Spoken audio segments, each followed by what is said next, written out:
There are a lot of things to be concerned about nowadays. Global warming, inflation, and the threat of nuclear annihilation, just to name a few. But the biggest thing I'm personally concerned about is the current quality of McDonald's Happy Meal toys. I mean, look at this. Happy Meal? More like Unhappy Meal.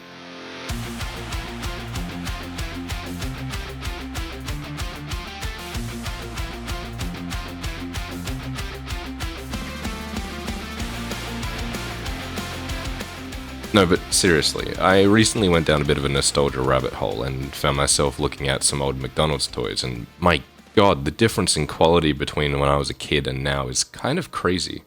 So I figured that today I would force you to endure me talking about children's toys for several minutes, and who knows, maybe we'll learn something along the way. Now, there are a lot of different Happy Meal toys that have popped up through the ages, so I've taken the liberty to break them down into sections by year, and I'll pick a few interesting toys to talk about. And the first one is...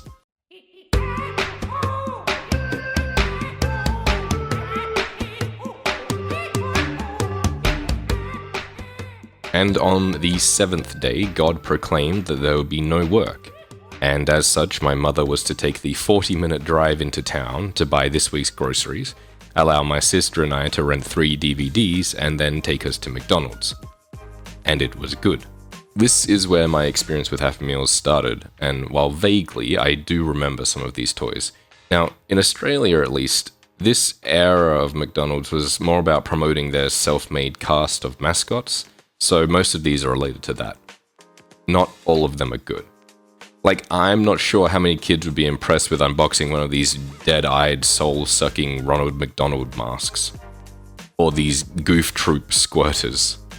I should also say, all of the pictures that you see were found on this lovely website that has been dedicated to cataloguing the history of these toys over the years. There's plenty to look at, so if you feel like going down this little rabbit hole, as I did, I would 100% recommend checking it out. The link's down below. Now, dead-eyed Ronald McDonald mask is bad, but there were some good ones. This is a set of beach toys for building little sandcastles, which might not seem like much, but it's certainly better than... Something to note as well, most of the toys that I'll be showing will be in the Australian Happy Meals, since that's what I grew up with, and it's most relevant to me. I'm sure things were different in the US of A, but I think this might provide another angle to the worldwide brand of McDonald's. Having said that, feet cups. That's a thing. We're also starting to come into the age where McDonald's toys would usually relate to whatever big movie is out at the time, usually Disney related in some way. So we have some toys from the second Lion King movie, the one with the edgy kid. There's also this. So this was a statue that you would build by getting each of the 4 parts of the dismantled Mickey. It goes for about $50 on eBay for the whole set, if anyone's interested.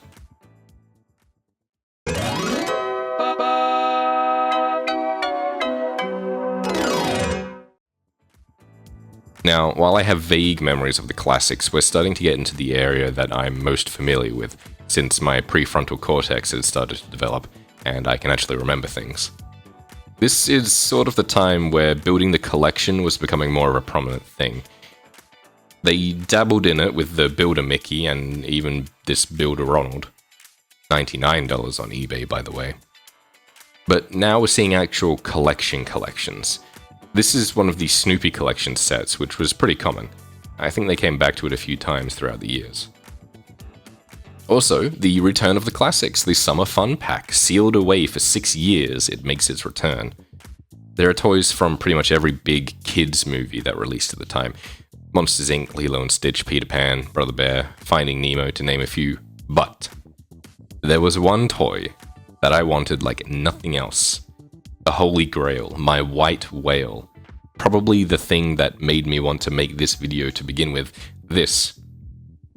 Spy Kids 2. Do you think God stays in heaven because he too lives in fear of what he's created? More specifically, if you collected all the parts, you could make Ralph, the little bug spider robot thing from the movie. I wanted this so bad, but only going once a week maximum and getting bad RNG, I never managed it. Ralph escaped me, and I will never forget. Hey look, Neopets! McDonald's lent pretty hard into the whole Neopets thing for a while. There were so many to collect and each had their own color, so many kids at my school would bring those in and compare them to each other. Neopets went on for a very, very long time. Just like the Bee Movie. Yep.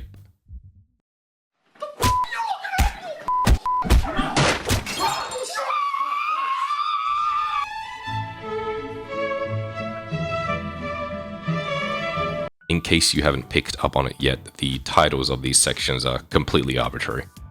I don't actually care about the history of Happy Meal toys that much. Don't look too deeply into it, please. Alright, we are now in the era where McDonald's begins to try to go woke and tries to take a more educational approach with some of their toys, and I use the word toys very loosely there. I mean, yeah, it's cool and all, you're trying to educate and teach, but what child wants this endangered animals set in their Happy Meal box? Yeah, we're starting to see the drop off on these toys. Not necessarily quality-wise yet, but more just, Maybe that's because I've just been hardened by the world around me at this point in my life, but I can't see a 6-year-old Lupus excited to play with his Paul Frank stickers? I don't even know what this is. Am I out of touch? No, it's the kids that are wrong. There are some cooler ones though. This Adventure Time set here looks kind of fun. I'd probably be okay with that. But in general, I kind of look at stuff in this decade with a sort of to it. None of it is offensively bad, but it's no Spy Kids 2 Ralph, you feel me? I'm also noticing a distinct lack of Disney stuff too, now that I look at it. There is Minion stuff though. My god, there's Minion stuff. And I know McDonald's and Disney had a colourful past when it comes to this sort of stuff, and I won't be going into... Okay, apparently, Disney bailed on McDonald's in 2006 out of fears of child obesity rates. I mean, you know it's bad when Disney is taking the moral high ground over you. Maybe that played a part in the downfall of how good these toys were. In fact, I'm almost certain of it. Oh, brother, this guy stinks! If the last decade was the death of Happy Meal toys, then we are currently standing in its stinking, rotting corpse, breathing in its fumes out of hope for a taste of what once was. Too much? Okay, fine. Pick-me-Poms. Complete with cock ring. Maybe I'm being too harsh. Maybe kids nowadays want Pokemon cards that aren't Pokemon cards. Maybe they like the millions of cheap plastic bag hangers. Or whatever paper/cardboard thing they could fold up and soak in grease. And again, this is primarily Aussie toys. It's probably different in your country. Maybe they aren't that bad, but I mean, I didn't even get into Furbies. My god. So maybe the toys weren't always good to begin with. Maybe it's just nostalgia talking. You guys can be the judge of that. But I think we can all agree that anything is better than this. Well, there you have it. A little glimpse into the history of Aussie McDonald's toys from the early 90s to now. I hope you guys enjoyed the video.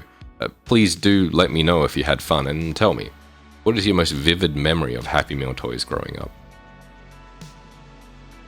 As always, this video was brought to you by my amazing patrons who are on screen right now. If you haven't already, please go check out the Patreon. It's a great way to support me and it helps keep the lights on.